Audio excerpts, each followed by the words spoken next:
Ruto na mambo yake, na tuna sababu tunasema Ruto lazima aende nyumbani. Sisi hatumchukii Mheshimiwa William Ruto, ni yeye anatuchukia sisi kama vijana. Kwa sababu inawezekanaje unatuambia anakuja kwa kijiji hapa, atukuja kwa kijiji hapa ujenge gorofa 12 ya watu kuingia, unaita affordable housing, alafu unapeana amri kwa polisi ati watupige risasi kwa mguu. Hiyo gorofa ilikuwa tufike aje hapo bila miguu? Tutaingiaje kwa gorofa na risasi kwa mguu? Sasa ndio tunamwambia uhai wa vijana wetu unashinda hata hii barabara mnasema hapa.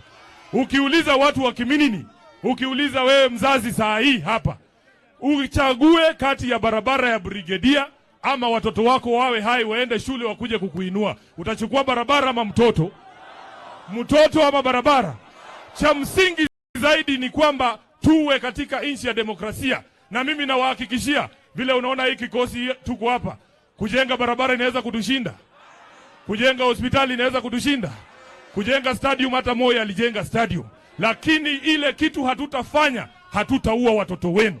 Hiyo kazi hatufanyi. Tunaelewana? Kwa hivyo nataka niwaombe tusimame pamoja. Nyinyi mmesema tuende hii safari mpaka mwisho, si ndio?